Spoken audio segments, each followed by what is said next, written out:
This leaves me pretty much with two travel options: Amtrak or hitchhiking. I love Amtrak, but a coast-to-coast train takes a long, long time. And hitchhiking presents a couple of problems. One, I hate carrying a backpack. And two, if I were hitchhiking, would you pick me up? I think I'm standing out there with the thumb for a long, long time. Norman Chad. Norman Chad. Welcome to Gambling Mad with Norman Chad. I am Norman Chad. Coming up on the program today, we've got new room service charges in Las Vegas. Who couldn't see that coming? We've got new airline charges on ticketing. Who couldn't see that coming? And we've got Jay-Z betting $1 million on the NBA Finals. Actually, I never saw that coming. Gambling Mad, as always, brought to you by Fritos. Picked fresh every morning off of Central California trees, delivered directly to your local retailer every afternoon. And by the refreshing taste of Fresca. Fritos and Fresca, it's a meal.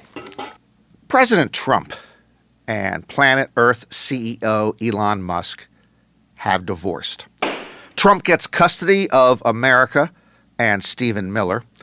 Musk gets custody of space and Stephen Miller's wife. A little later on the program, we will show you exclusive footage of the last conversation between the president and Elon Musk as they were breaking up. So stick with us. That's probably about 15 minutes or so away. America, we are screwed blue. We are screwed red, white, and blue. We are screwed black, white, and brown. Most of all, we are screwed green, as in greenbacks, as they, whoever they are, continue to reach into our pockets and pilfer whatever cash we are still clutching onto. Once again, this brings us to my adopted hometown of Las Vegas. We have detailed again and again how America's #1 gambling resort continues to squeeze its visitors right out of town. Resort fees, parking fees, $8 and $9 bottle of water fees. From the hospitality capital of the world to the gluttony capital of the world. Let's talk a moment about MGM Resorts, which owns 10 casinos on the Las Vegas Strip. MGM Resorts was the first to start charging for parking on the Strip, and almost everyone else followed.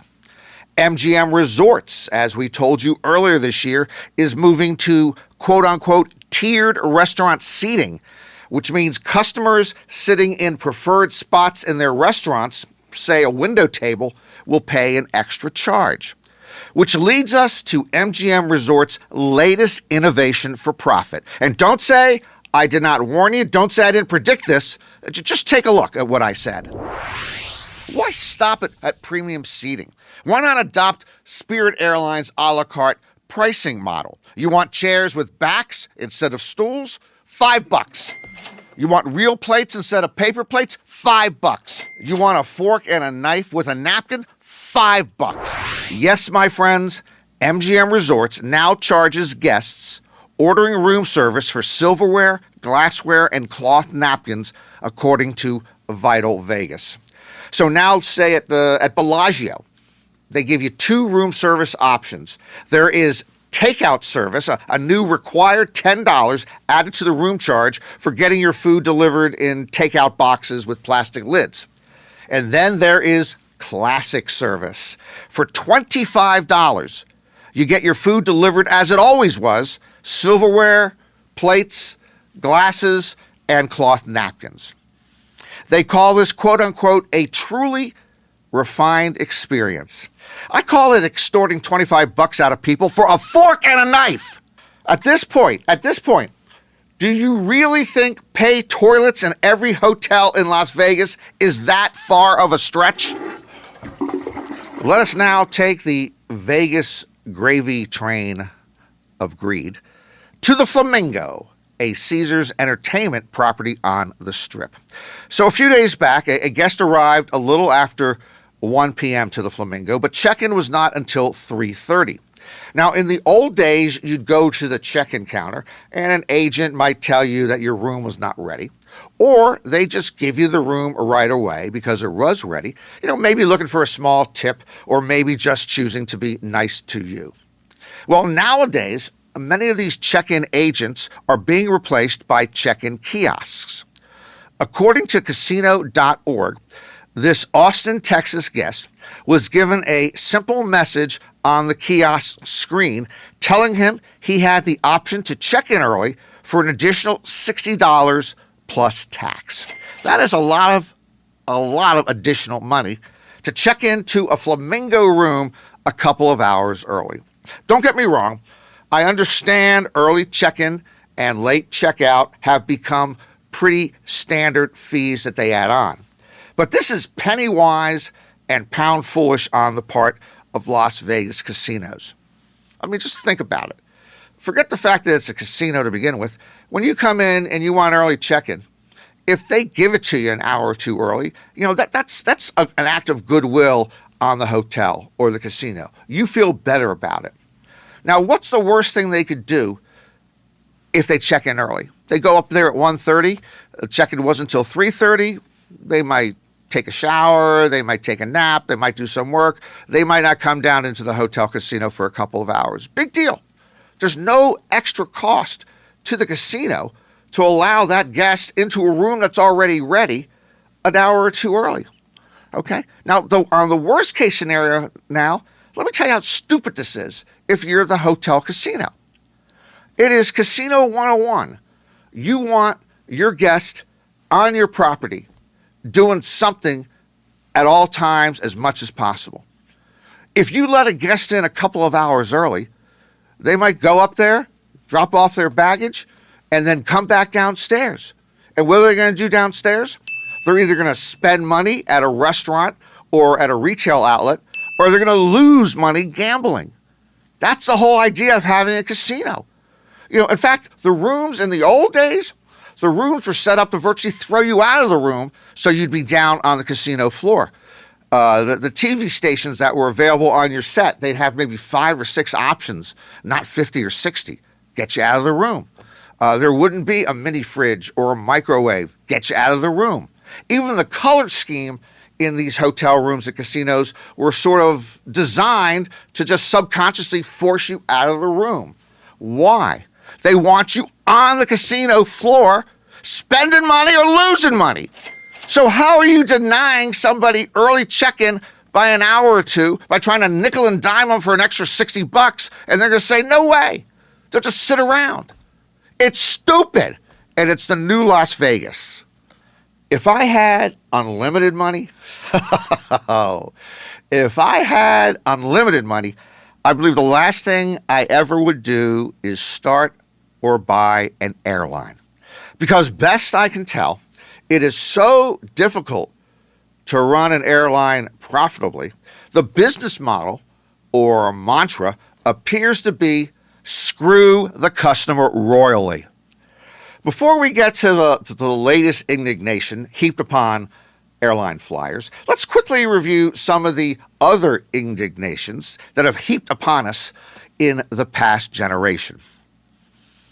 Fuel surcharges, no fee refund policies, rebooking fees, fees for booking through a phone agent, seat selection fees, priority boarding fees, in-flight Wi-Fi fees, pillow and blanket fees, of course, baggage fees for checked bags, and now even fees for your carry-on bags. Hey, I'm looking at you, Spirit and Frontier. Which brings us to the latest unbearable atrocity. Some of the major airlines, like American, Delta, and United, are charging individual passengers more for a ticket for a single ticket than if you book at least 2 seats. Let me restate this so you can understand fully. On certain routes, if you are flying solo, you will pay more for your coach ticket than you would if you were flying with another passenger or with a group. This nickel and diming is based on the following thinking. Business travelers flying alone during the week can afford higher fares. Business travelers are less price sensitive. So single passengers are being penalized, whether it's business or leisure. A simple example, and these are actual prices that we lifted from American a couple of weeks ago. Say a one-way ticket from New York City to Chicago might cost $280. But if you purchase 2 seats instead of 1, the cost drops to $245 per ticket. When will it end, folks? I don't think it will. This leaves me pretty much with 2 travel options, Amtrak or hitchhiking. I love Amtrak, but a coast-to-coast train takes a long, long time. And hitchhiking presents a couple of problems. 1, I hate carrying a backpack. And 2, if I were hitchhiking, would you pick me up? I think I'm standing out there with the thumb for a long, long time. The 21st century has produced 2 monstrous, menacing sports media figures from the Boston area. Barstool Sample founder Dave Portnoy and Boston sports guy turned The Ringer founder Bill Simmons. Portnoy got $100 million for his Barstool site. Simmons got $200 million when Spotify acquired The Ringer. This turned these ranting oafs into rich ogres, and neither one has shut up since. At the moment, Bill Simmons is the more critical evil. Simmons has made a great living out of stating opinion as fact. He did it again on his podcast during these NBA playoffs in an incredibly reckless way. Simmons opined before Game 6 of the Knicks-Pacers series that the NBA had no interest in a Pacers-Thunder NBA Finals. So he said that bettors should be wary of Game 6 because the league and their refs wanted to make sure that the Knicks beat the Pacers. To support this theory, Simmons took us back to the 2002 Western Conference Finals between the Kings and the Lakers, in which he told us the NBA did not want a Sacramento, New Jersey Finals matchup, so Commissioner David Stern had the refs escort the Lakers to victory. So let me just be abundantly clear on what Simmons is telling us. In 2002 and in 2025, the NBA stepped in to fix conference finals games. Obviously, anything is possible. But as we hear yet another outrageously irresponsible conspiracy theory uttered by someone with a large national platform, let me ask Bill Simmons this. Where, Bill, is the paper trail? Find me one text, one email, one voicemail, one recorded conversation that indicates the NBA has been fixing this stuff. Certainly somewhere along the line, someone was going to go rogue and come out and reveal that there's some incredible scheme to rig the outcome of playoff games. Just give us one piece of evidence, Bill, to support these outlandish claims. By the way, despite the NBA's best efforts, the Pacers dominated the Knicks and the refs in Game 6 to advance to the NBA Finals. Time for D-Gen's Gonna D-Gen. D-Gen's Gonna D-Gen. Jay-Z placed a $1 million wager on the OKC Thunder. The Thunder are playing the Indiana Pacers in the NBA Finals. The rapper/entrepreneur bet $1 million large that the Thunder would win this best-of-7 series in 5 games or less. He got plus 230 on his bet, meaning Jay-Z would profit $2.3 million on his $1 million if the Thunder cooperates. Well, he's probably going to lose the million, but Jay-Z is the richest recording artist on earth. His worth is at least $2 billion. Let's break this down. Let's just say, for argument's sake, I am worth $2 million. It's possible. I certainly dress and talk like a double billionaire. It's expensive eyeglasses. Anyway, if Jay-Z is worth $2 billion and bets $1 million, that's the equivalent of me and my $2 million bankroll betting $1,000. So it's not a huge risk for him relative to his bankroll. This is all hypothetical. First of all, I would not bet $1,000 on a 5-game series. And secondly, I have not made a sports bet in this century. Yes, just a reminder. I host Gambling Mad, but I am not Gambling Mad.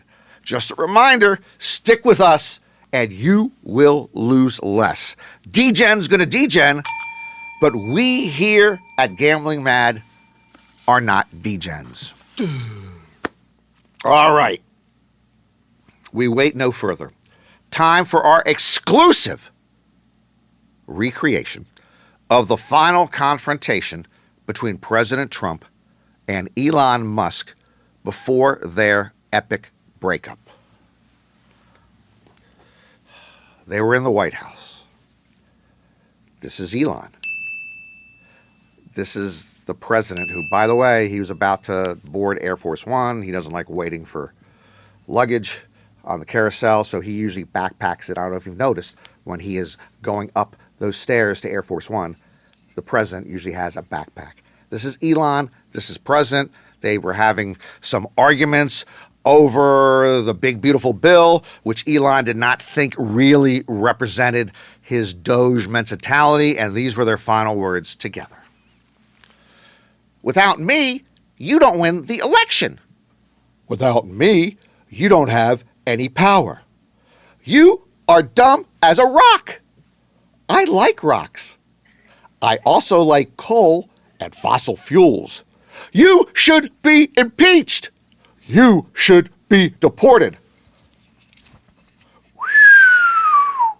They turned around and walked separate ways. No reason for them to walk the same way. They weren't talking any further. It was a little embarrassing because there's only one exit out of the Oval Office. He was going towards the exit.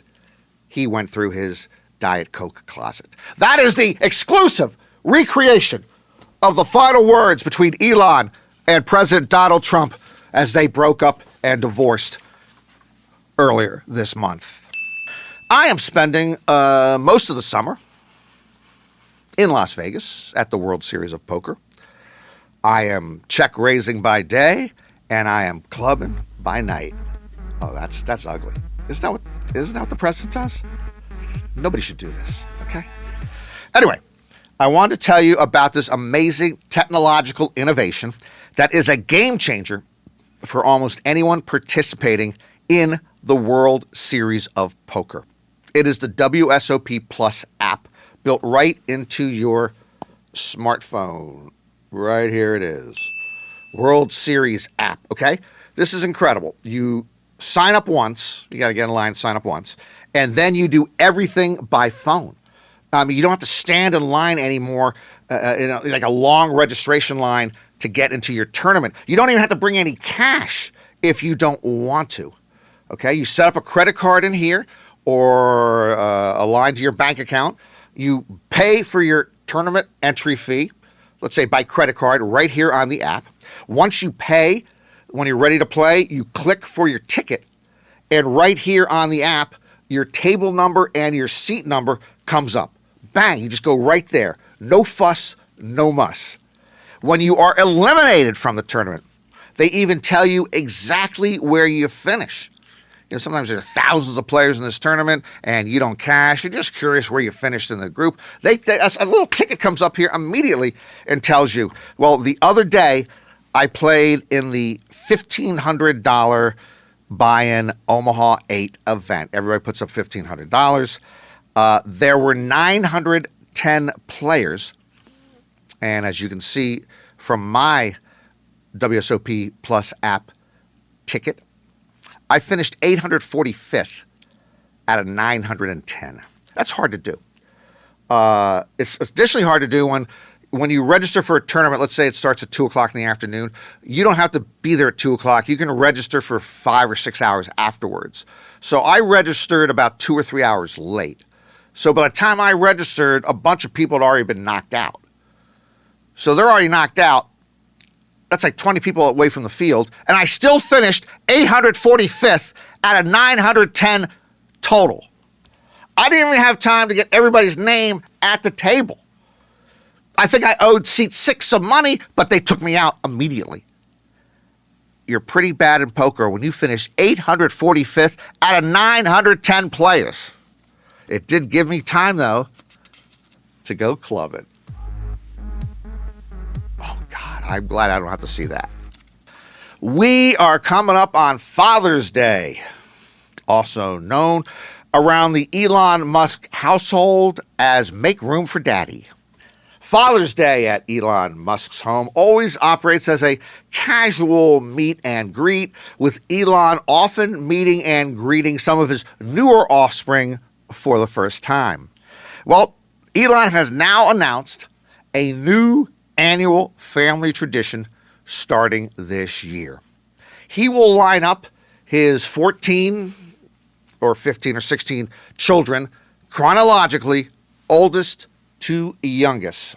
If he can correctly name the boy or the girl, that child is given a $500 gift certificate to Dave & Buster's and a complimentary Tesla. If he fails to correctly name the child, that child is given $10 million and 1% ownership in Starlink. Elon, my man, happy Father's Day. Before we wrap up, I'm going to say this one time and one time only.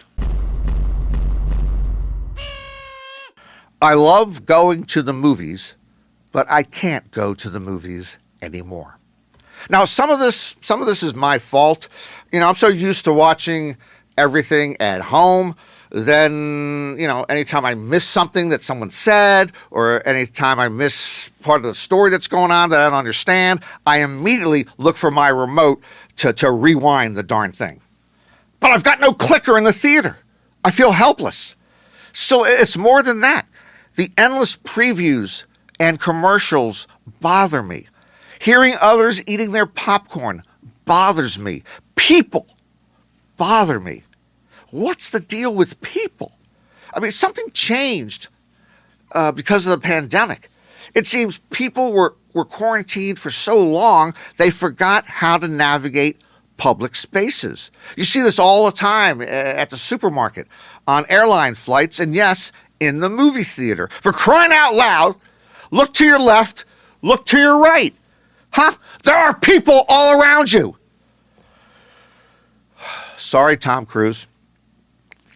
I cannot see the final reckoning, your final reckoning, until it makes its way to cable or Netflix. Sorry, buddy. And that will do it for another edition of Gambling Mad with Norman Chad. Hope to see you again next time. And remember, if you're going to roll the dice, make sure they're loaded. This is a tough week if you are in Washington, D.C. or in Los Angeles. I've lived half my life in D.C. and half my life in L.A. In the nation's capital, we will celebrate the nation's 250th birthday with a premature ejaculation parade. The cavalcade, actually, is honoring the Army's 250th anniversary and coincides with President Trump's 79th birthday. So it's a military parade where the president can showcase our muscle. I'm not crazy about army tanks rolling down Constitution Avenue in my hometown. Meanwhile, here in Los Angeles, the president has sent 2,000 National Guard troops to quell protests against ICE raids. But let's be clear about this. The United States essentially has attacked California. Our military budget is more than the next 9 countries combined. That includes China and Russia. And with all this money and might, we choose to have tanks rolling through the nation's capital and troops rolling into the nation's second largest city. How did we get here? Where's the decency and the humanity? Who are we? What are we? We are content to attack our own citizens. Somehow, in some way, we've gone from tank tops to tank sock hops, dancing the night away with an M16 on everyone's shoulder. I am one half gambling sad and one half gambling mad!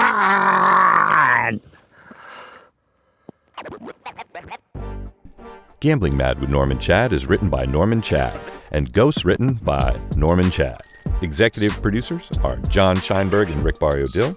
Produced by Norman Chad and Rick Barrio-Dill.